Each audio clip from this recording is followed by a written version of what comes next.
শফিকের মা পশ্চিমবঙ্গের মানুষ, কিন্তু তার বাবা পূর্ববঙ্গের।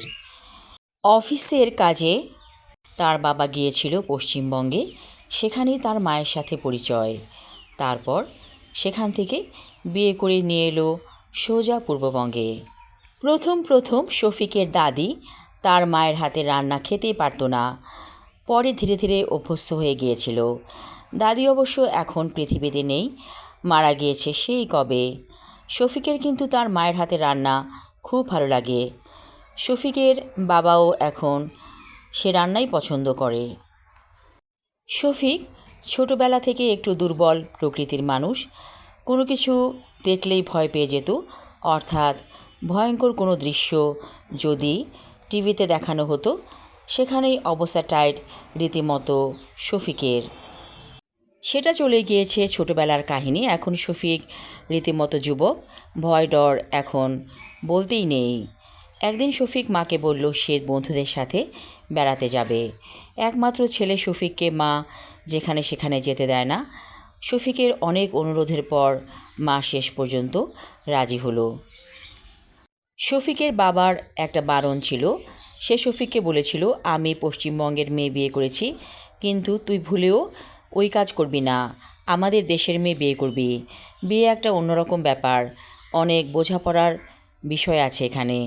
শফিক বাবাকে জানিয়ে দিয়েছে সে একটি মেয়েকে পছন্দ করে এবং মেয়েটি তার বিশ্ববিদ্যালয়ের ক্লাসমেট।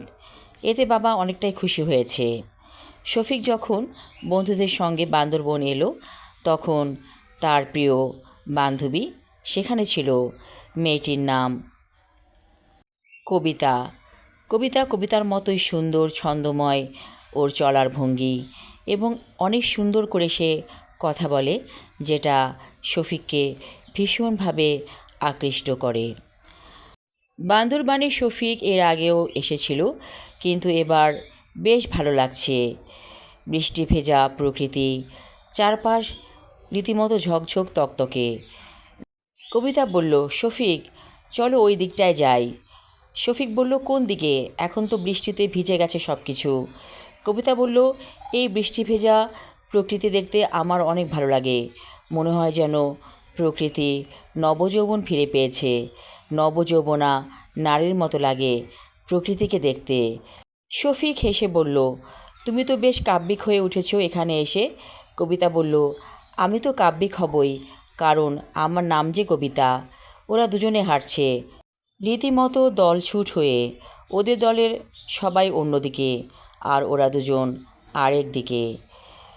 কবিতা বলল, আমার অনেক ভালো লাগছে এই গাছটাকে। শফিক ঝুঁকে দেখল গাছটাকে, একটু নিচু, খুব একটা বড় নয়, এবং অন্যরকম একটা, যেন দেখতে সবার মতো না। শফিক বলল, ও তো মনে হয় আমার মতোই বাঙ্গাল। কবিতা হেসে বলল, তাই নাকি? তোমার নিজেকে বাঙ্গাল মনে হয়? হ্যাঁ তাই তো, আমি তো বাঙালি, কিছুটা কম জোরে। কবিতা হেসে বলল, এই কথা আর বলো না তো, চলো আমরা ওই যে দূরে একটা পাহাড় দেখা যায় সেখানে যাই। ওরা দুজন হেঁটে হেঁটে যেতে লাগলো পাহাড়ের কাছে।